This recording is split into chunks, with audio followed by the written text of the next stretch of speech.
Assalamualaikum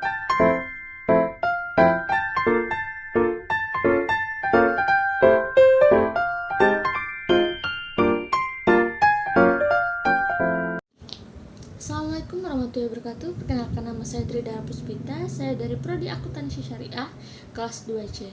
Nomor NIM saya 123160055. Saya berasal dari kelompok 5. Materi pertama yaitu manajemen sumber daya manusia.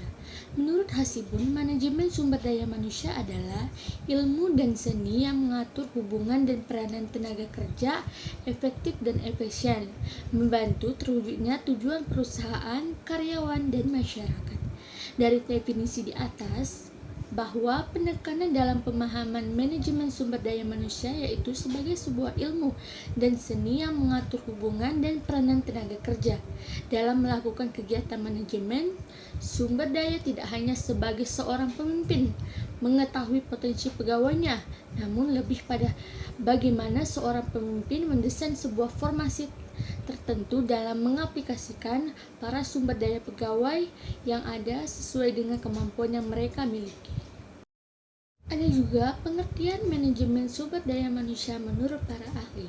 Salah satunya yaitu menurut Gomez 2002 ayat 3 memberikan pengertian yang berbeda bahwa manajemen sumber daya manusia ini adalah suatu gerakan pengakuan terhadap pentingnya unsur manusia sebagai sumber daya yang mencukupi potensial yang perlu dikembangkan sedemikian rupa sehingga mampu memberikan kontribusi yang maksimal bagi organisasi dan bagi pengembangan dirinya.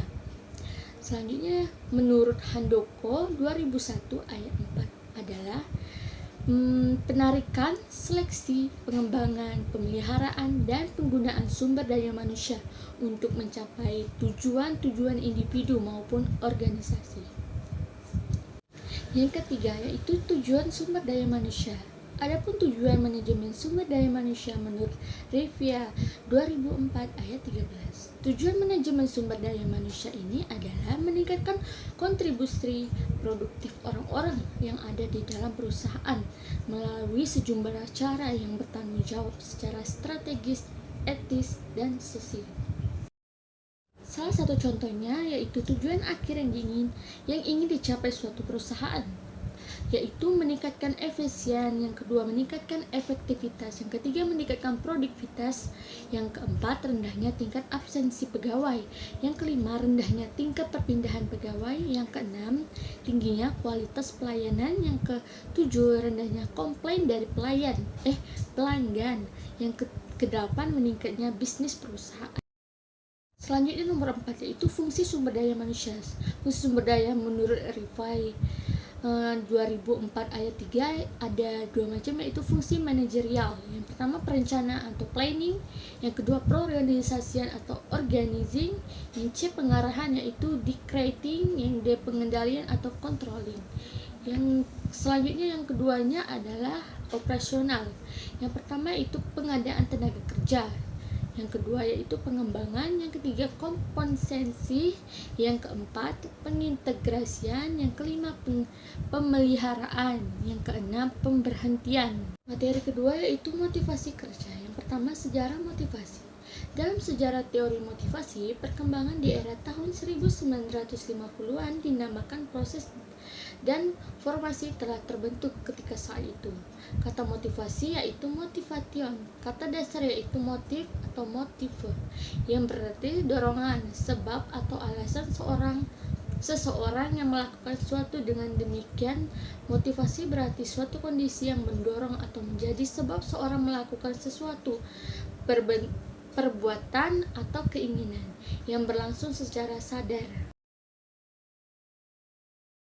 Yang kedua yaitu pengertian motivasi. Teori Ibrahim Hamilo, salah satu ilmuwan yang dipandang sebagai pelopor teori motivasi adalah Ibrahim Hamilo. Hasil-hasil pemikirannya terkuat dalam buku yang berjudul Motivation and Personality. Teori yang dikembangkan pada tahun 40-an itu pada intinya berkisar pada pendapat bahwa manusia mempunyai 5 tingkat kebutuhan. Yang pertama yaitu kebutuhan fisiologikal, yaitu seperti sandang, pandang, dan papan. Apabila kebutuhan fisiologikal ini belum terpenuhi secukupnya, maka kebutuhan lain tidak akan memotivasi manusia. Yang kedua yaitu kebutuhan rasa aman. Kebutuhan akan membebaskannya dari bahaya fisik, rasa takut, kehilangan pekerjaan, dan material. Yang ketiga yaitu kebutuhan akan sosial. Sebagai makhluk sosial, manusia membutuhkan pergaulan dengan sesamanya dan sebagai bagian dari kelompok. Yang keempat yaitu kebutuhan penghargaan. Kebutuhan penghargaan ini merasa dirinya dihargai oleh orang lain. Yang kelima yaitu kebutuhan aktualisasi diri, kebutuhan untuk mengembangkan diri dan menjadi seorang sesuai yang diinginkan dan dicita-citakannya. Yang ketiga yaitu prinsip-prinsip kerja, yaitu pertama prinsip partisipasi. Dalam upaya memotivasi kerja, pegawai perlu diberikan kesempatan untuk berpartisipasi dalam menentukan tujuan yang akan dicapai oleh pimpinan. Yang kedua yaitu prinsip komunikasi. Pemimpin mengkomunikasikan segala sesuatu yang berhubungan dengan usaha pencapaian tugas dengan informasi yang jelas. Pegawai akan lebih mudah termotivasi kerjaannya. Yang ketiga yaitu prinsip mengakui adil bawahan.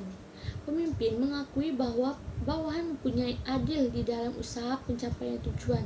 Dengan mengakui tersebut, pegawai akan lebih mudah dimotivasi kerjanya.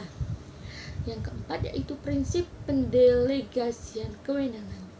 Pimpinan memberikan otoritas atau wewenang kepada pegawai bawahan untuk sewaktu-waktu dapat mengambil keputusan terhadap pekerjaan yang dilakukannya, akan membuat pegawai akan bersangkutan menjadi termotivasi untuk mencapai tujuan yang diharapkan oleh pimpinan. Selanjutnya yaitu nomor 5 yaitu prinsip pemberian perhatian. Pimpinan memberikan perhatian terhadap apa yang diinginkan pegawai bawahan akan memotivasi pekerja yang akan diharapkan oleh pimpinan. Assalamualaikum warahmatullahi wabarakatuh. Perkenalkan, nama saya Yuli dari kelas 2C. Baiklah, di sini saya akan menjelaskan materi tentang kepuasan kerja.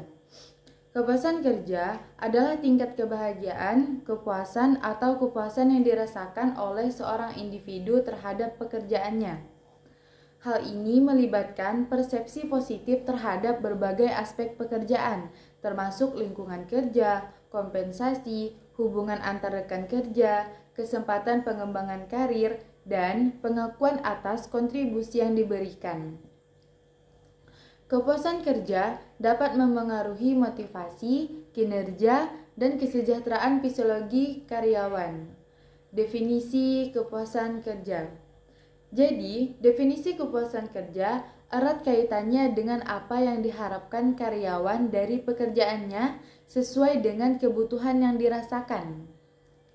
Berikutnya, perasaan yang berhubungan dengan pekerjaan. Perasaan yang berhubungan dengan pekerjaan dapat melibatkan aspek-aspek upah atau gaji yang diterima, kesempatan pengembangan karir, hubungan dengan karyawan lainnya, penempatan kerja, jenis pekerjaan, struktur organisasi perusahaan, dan mutu pengawasan. Jadi semua itu tuh berhubungan dengan kepuasan kerja. Perasaan yang berhubungan dengan dirinya antara lain umur, kondisi kesehatan, kemampuan, pendidikan, dan sebagainya. Karyawan akan merasa puas dalam bekerja apabila aspek-aspek pekerjaan dan aspek-aspek dirinya menyongkong, dan sebaliknya, jika aspek-aspek tersebut tidak menyongkong, karyawan akan merasa tidak puas. Jadi harus sehat juga. Faktor penentu terbentuknya kepuasan kerja. Yang pertama, lingkungan terdiri dari tingkat pekerjaan, isi pekerjaan, pemimpin yang penuh perhatian, kesempatan promosi, dan interaksi sosial, dan bekerja dalam kelompok. Yang B, faktor individual. Faktor individual terdiri dari jenis kelamin, lamanya bekerja, dan tingkat pendidikan. Yang C, rasa aman merupakan situasi tentram dalam bekerja, rasa bebas dari tekanan, kebijaksanaan. Berikut faktor-faktor kepuasan kerja. Yang pertama itu adalah faktor pemimpin dan karyawan.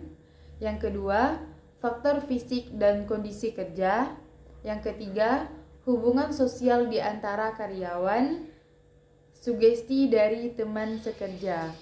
Yang keempat, emosi dan situasi kerja. Sekian dari kelompok kami. Wabillahi taufiq walhidayah. Wassalamualaikum warahmatullahi wabarakatuh.